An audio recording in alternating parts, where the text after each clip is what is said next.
The ass monster. I guess you could say it was all my brother's fault. He was a happy kid and was 2 years younger than me. The day before, he had visited my grandparents in Ohio. The day he got back, he told me more about Grandpa than I already knew.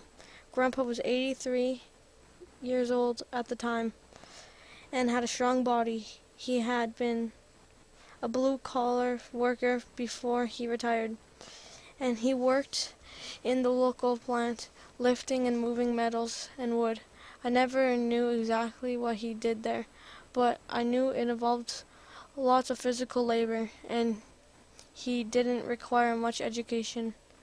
The day my brother came home, he seemed different. He always been a prankster with great sense of humor, and when he returned from his trip, he wasn't as talkative, I can't say that word, as usual.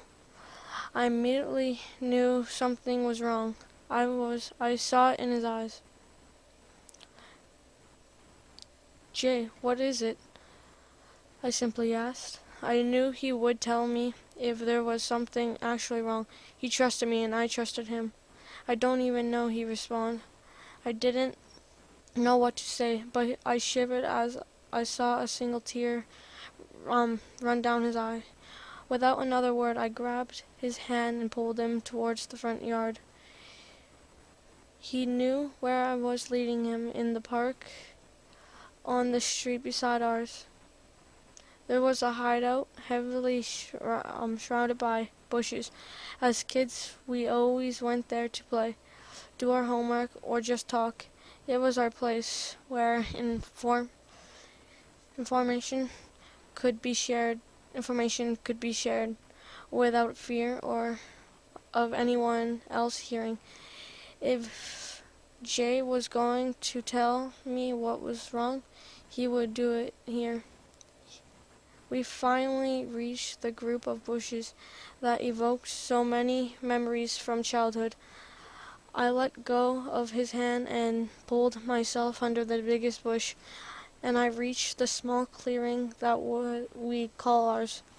As a kid, I could fit easily between the bushes, but by now it was getting difficult. Jay followed me through the bushes, still remaining silent. Come on, Jay, tell me what happened. It's Grandpa, Jay said. I shivered once again. Had something happened? Was Grandpa okay?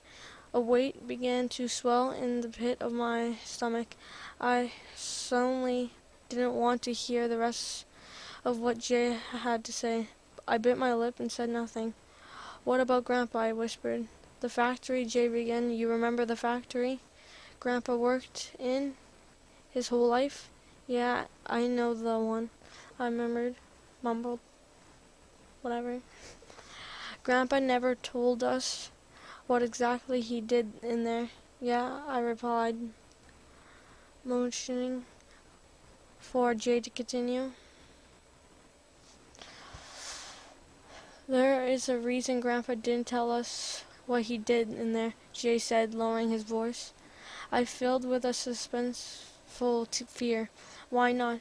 Because he was a hobo that never had a job, my brother said. Oh, I said. That's a weird story, the ass monster. I'll read more creepypastas some other time. I know I stutter sometimes when I read and mess up on words, but I'm only 12, so who cares? Okay, bye.